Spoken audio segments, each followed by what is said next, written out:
Hello everyone. My name is Sabina Gero and I will briefly tell you something about the topic depleted uranium effects, air, water and soil, which is preset within the Model 5.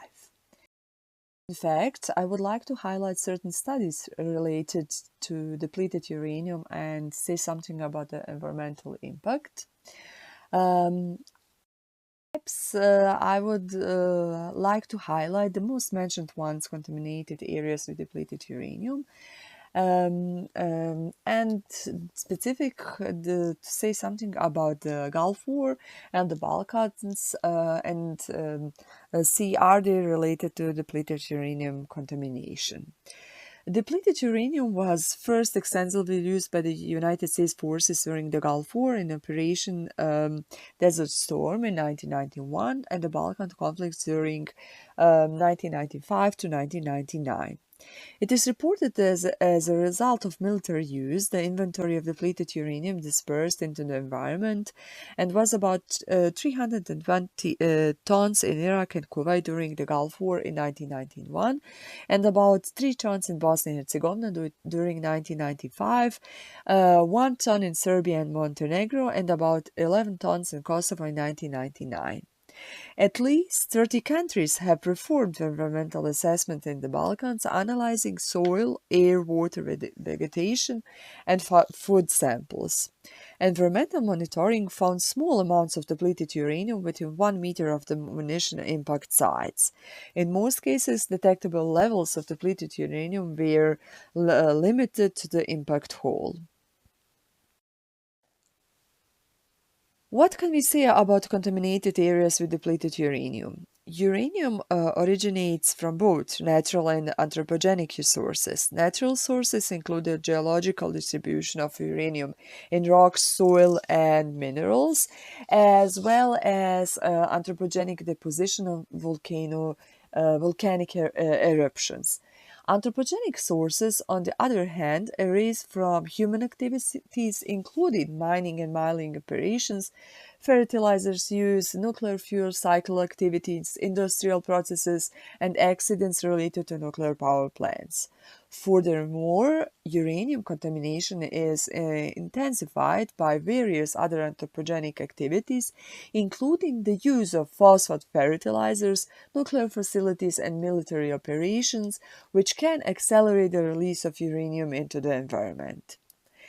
Factors that should be considered for assessing environmental exposure include variables related to soil composition and chemistry, climate, hydrogeology, land use, and the mode and magnitude of exposure.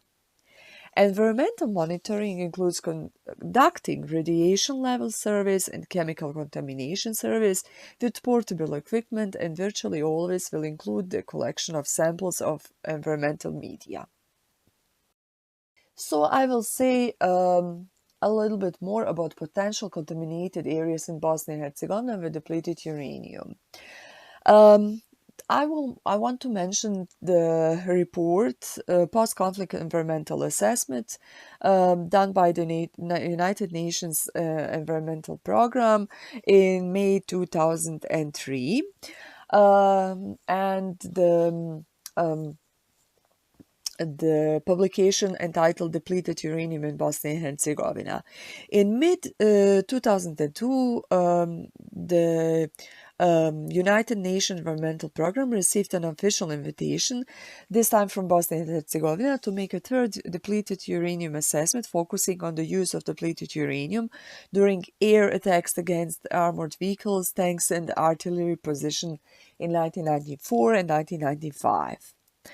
This project would also have benefits in extension beyond the boundaries of Bosnia and Herzegovina, as important new information would be discovered on the environmental behavior of depleted uranium more than 7 years after its use in combat.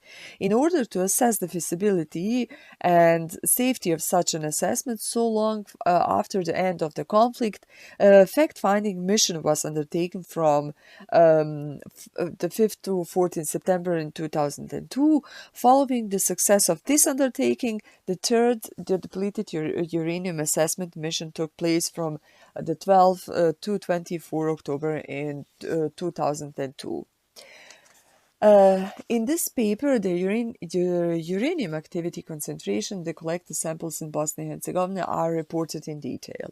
These data can be used as basic information concerning the locations of the affected sites, the quantity and quality of depleted uranium used in the conflict, and the evaluation of the potential effects of depleted uranium on human health and on the environment. Moreover, I want to mention the publication done by Gia et al. In 2006. They reported that during the Balkan conflicts in 1994 to 1995, depleted uranium ordnance was employed and subsequently left on the battlefield. The potential for adverse health effects is linked to the possibility of environmental contamination with depleted uranium penetrators and dust. In order to evaluate the impact of depleted uranium on the environment and population in Bosnia and Herzegovina, they have done a radiological survey of depleted uranium in biological and water samples that have been conducted over the period of from 12 to 24 October in 2002. They also reported the isotopic ratio of uranium 234 and uranium 238, demonstrating the presence of depleted uranium in a multitude of biological samples at the majority of examined sites, albeit at excitingly low concentration. The presence of depleted uranium in the biological sample was a consequence of the contamination of the air. The uranium concentration in water samples collected in Bosnia and Herzegovina were found to be within the range of 0.27 to 16.2 millibecquerel per liter for uranium 238, and for uranium 234, they range from 0.41 to 15.6 millibecquerel per liter. Two water samples were observed to be depleted uranium positive, with values much lower than those in mineral water found in central Italy and below the World Health Organization guideline for public drinking water. From a radiotoxicological perspective, there is a current no significant radiological risk, as they reported, that can be associated with these investigation sites in terms of potential depleted uranium contamination of water and plants. Moreover, there are also other publications. Sojunic et al. Reported in 2008 results of a gamma and alpha spectrometric measurements for mosses, lichens, fungi, and soil samples from areas in the Balkans targeted by depleted uranium. Samples were also conducted in 2002 and 2003 in the vicinity of several villages in Bosnia and Herzegovina, but also from South Serbia and in lesser numbers from Kosovo. In the course of gamma spectrometric measurements, some results suggested samples with unusual high uranium contents, which may be considered to be a signature for the presence of depleted uranium, although many samples had very high detection limits. Alpha spectrometric measurements directly prove the presence of depleted uranium for 5 samples, all from direct targeted places. These were samples of mosses, lichens, and soil. No trace of depleted uranium was found in any samples from a dwelling, as reported by Žunić et al. Moreover, there has been a publication from Saracevic et al. In 2003.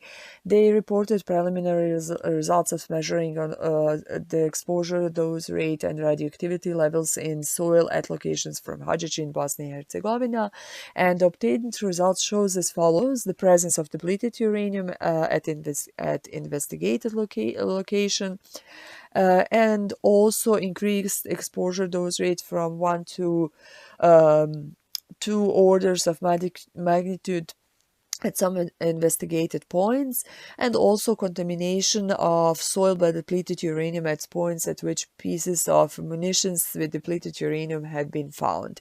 Radioactivity levels of natural and artificial radionuclides in drinking water, as well as in the water of the Nirby Brook at the investigated location, does not show increased values as reported by the authors. In 2015, Nuhanovic et al. Reported their results from their research. They have reported the results for a certain number of ground mass and subterranean water samples collected in December 2013 for the purpose of evaluation of 2-decade-long contamination from depleted uranium among usage. And the results shows that the presence of depleted uranium deserves detailed examination of radioactivity, ecological assessment, and evaluation of population exposure. As a general conclusion for this Module 5, I can point out it is therefore imperative that contamination points are decontaminated and that any contaminated material is disposed of in a safer manner in accordance with the relevant regulations, and that continued surveillance of exposed cohorts and environmental, particularly water sources, is recommended. Thank you for your attention.